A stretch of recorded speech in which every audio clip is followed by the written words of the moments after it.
The Humane Farming Association is the nation's largest and most effective organization dedicated to the protection of farm animals. HFA is spearheading a national campaign against factory farming. In 1998, Bell Farms approached the Rosebud Sioux tribe with a proposal to construct and operate a hog factory on tribal lands. Bell promised quality job opportunities for tribal members and millions of dollars per year in profit sharing. Instead, the factories have resulted in worker and consumer health risks, toxic and hazardous environmental conditions, and severe and shocking animal abuse.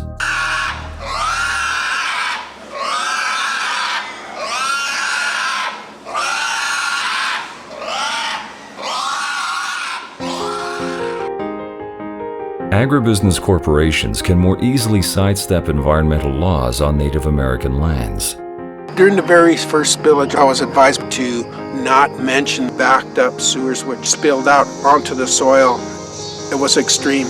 We're talking thousands of gallons of urine and feces was spilled out down to fresh water where cattle were drinking. It's a sword to our land. You can imagine the discharge that would be coming from a facility of this nature.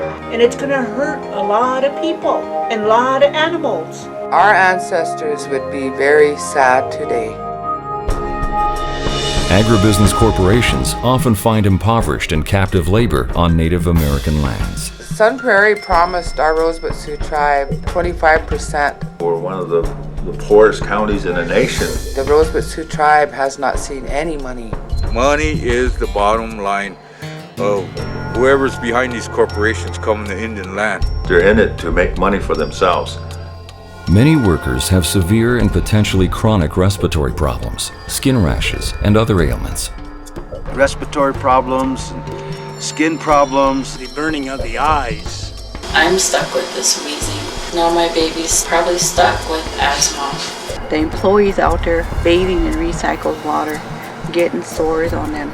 We have to take a shower in recycled pig waste.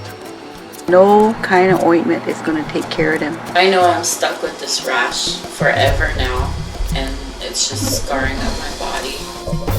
Pigs at Rosebud experience an extraordinarily high mortality rate. Many pigs are beaten to death with hammers and metal bars. Without proper weaning and due to overcrowding and neglect, the pigs resort to widespread cannibalism. Pigs are shocked with electric prods shoved inside their anuses and vaginas. Pigs drown in their own waste and are covered with maggots and flies. It's bringing in thousands of pigs and then put them all in one little container and then having them stand there, just no movement. It just boggles me. We do that to living things just to make money. It's not humane. It's a miserable life. Piglets too close to heat lamps burn to death. They call it a brooder. We use that for heat. And then if the little pig is stuck in there and he can't move, that pig's cooked. Part of their body would be burning. Swollen and rotten and everything. Sick and injured pigs are left to die of starvation, disease, and dehydration. They come in healthy and within 24 hours I'd have a bunch of sickies in the barn. They'd be too sick to even move. You should have had sick pigs in one pen and good pigs in the other pen. There were a lot of pigs who were sick or falling behind, and a lot of workers didn't want to take care of it or give it enough medicine to catch up. She'd say, oh, well, this one's too bad, and she'd pick it up, wham, slam it on the ground and kill it. She just didn't kill them as deal with them. Whoever's barns those were gave up on their pigs because they were just dying one after another. Sick pigs either die slowly without food or water or are brutally killed. 30-some pigs a day where we had to have them dumped in a barn. Well, thump is when they get the little baby pigs by the hind legs and they hit them on the head. Knock them over your head. Grab them and pick them upside down and then crack their heads on the cement. And most of them sometimes didn't die, they'd be kicking around and they'd have to do it again and again. Throw them onto the cement about 2 or 3 times in order to kill them. Pick them up, throw them over the gate, break their backs. Which I think is very cruel. They got this special gun, but they don't use that. And they'll use a bat. They'll get a hammer, whatever it is heavy, they'll hit it in the head 3 or 4 times to kill it. You take the water hose and stick it down in your throat.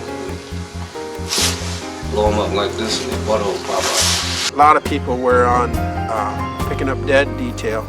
It averaged anywhere from 5 hogs up to 30 hogs in one day you would pick up dead. Pigs would still be alive in a dead pile, still laying there alive, smashed, and that was cruel. No animal on earth should have to live like this and die like this. The pigs suffer in overcrowded and disease-ridden pens. Many have basketball-sized ruptures and hernias, as well as huge infected abscesses oozing pus. Pigs are covered in feces. Toxic levels of ammonia travel through their circulatory systems. Sick and dying, they languish for days in alleyways. As long as pigs can make it up the loading ramp, despite illness and disease, they are shipped to commercial slaughter. If they're moving, they'll put them back in, they'll take them in the truck. If they say, for instance, if their arm is broken, if they've got some kind of infection, they'll eat on that, or whatever the infection they have, the pigs will eat on it. You couldn't see a pig. You couldn't see one pig. All you seen was a foot thick of maggots in it. My grandson said when he was coming out of this class, and here a truck goes by, and he went over there and looked in it, and there was all dead pigs in there. Dead baby pigs in that truck. And he said, Grandma, did all those little pigs come from the hog farm? I don't eat pig anymore after what he said. Please support the Humane Farming Association. As a supporter, you will play an active role in combating factory farm abuses. Together, we can make an enormous difference for literally millions of farm animals.